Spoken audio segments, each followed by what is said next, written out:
We should never be content with good enough or pwede na. Mediocrity is, as far as I'm concerned, a sign of apathy and laziness. We should honor the passionate ones, the people who will never be content with second place, the professionals who demand and produce excellence every single day. This week, we'll meet 3 chefs who are at the very top of their game. First among equals, primus inter pares. The ice cream itself, it just started for my desire to have chunky monkey. So this is freshly churned ice cream before we add all the fixings, all the other things. It's good. I'm gonna I took out the foie. Okay. I'll glaze it with Okay. with a balsamic. It's a balsamic vinegar. It's a luscious thing that coats your tongue with pleasure. I just want to tell na for those who want to be like me, who just follow me, and then do whatever that makes you happy.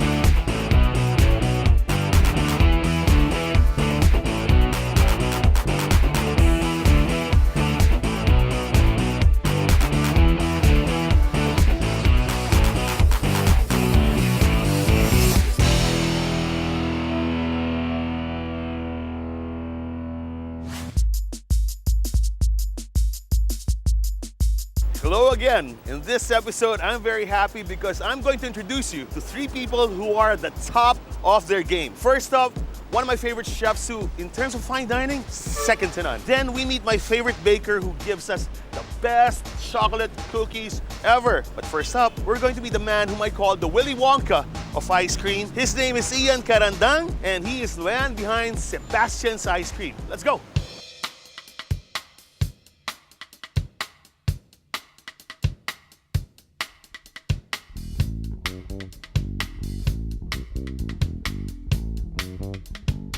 First, why did you tell us about how it all began?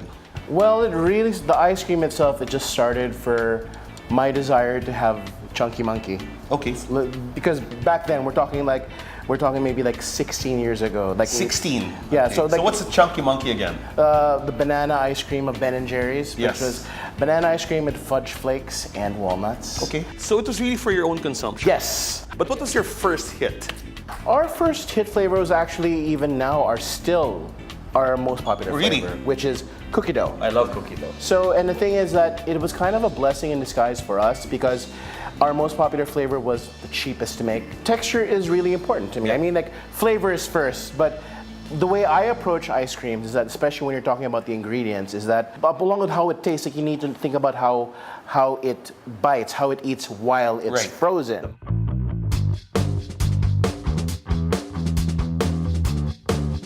So what we do is that we have the ingredients of kakanin, basically, which is like sticky rice, and we have some sugar, and we have some milk and red food coloring, because honestly, like the coloring of cochinta is not something you see in nature. That's true. You Okay. gotta keep it real. So I'd like to call it Nelda, our sous chef.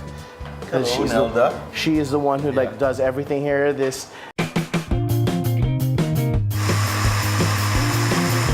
Okay, so now we got it nice and smooth, no more chunks. It's nice and thick. You can And see that's that. it. So this is exactly what goes into your ice cream Yes, maker. yes. Then eventually this is what ends up on Yes. in my mouth. Yes. Okay. We make our own apple Never pie. from the can. Never from the can. Okay, let's go. So we have sliced green apples, Okay. butter, sugar, brown sugar, little lemon juice, cinnamon, nutmeg, and ginger. And we're using green apples for the tartness? Yes. So you have a little bit of balance of like the white and the brown. Well, the thing is, like, you know, like I'm not a baker. I just like researched a bunch of apple pie recipes, and I felt this one, I like this one the best. There is no secret technique. It really Okay. is just we're baking an apple pie. So like when you get a scoop of apple pie sorbet, that's what you get. So we'll be putting this in the oven and baking it for 45 minutes. So fresh from the oven, here we go. Apple pie filling.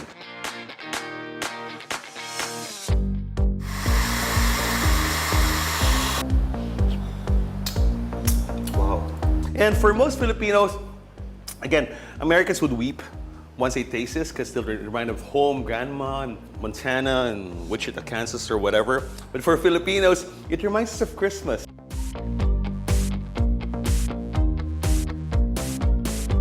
Right now that we have our batches blended and smooth, we're in the cold room. Oh, okay. The cold room is where we have our batch freezers. This is where the ice cream and sorbets get frozen and spun, and then that's where they're all assembled into their tubs or put into cookies or dipped into chocolate or whatever. Nice. Okay, this one for this particular batch, since it's just a quart, it's gonna take around 12 minutes. Okay.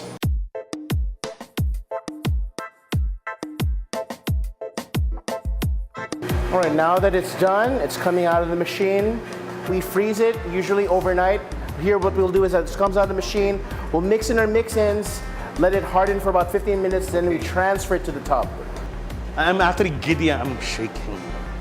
So this is freshly churned ice cream before we add all the fixings, all the other things.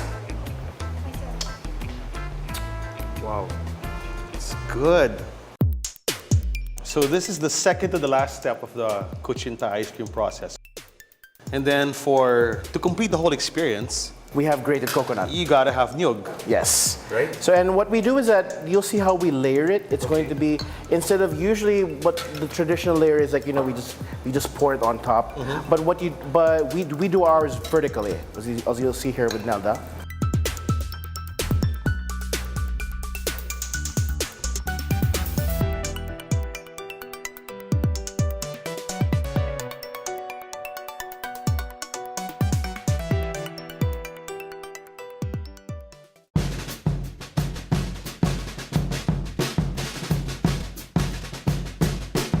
So my newest favorite in Sebastian's Ice Cream is not an ice cream, it's a sorbet.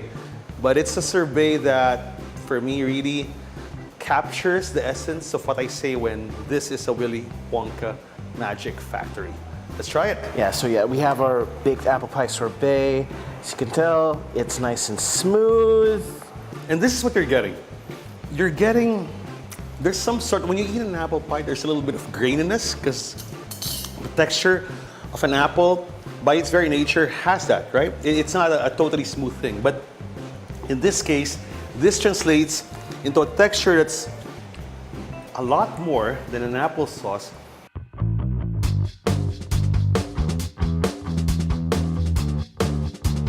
I've been saying this for a decade, so I'm very sure and very adamant about this. This is the best ice cream in Metro Manila, if not the Philippines. You gotta try it. I'm gonna, I took out the foie. Okay. I'll glaze it with Okay. a balsamic. It's a balsamic vinegar. This is so good. Oh, that's the lamb. It's a very thick slab. This is lamb, right? Yes. I hate to say cliche like it's melting in my mouth. I hate to say it's fork tender, but in this case, I have no choice. It really is.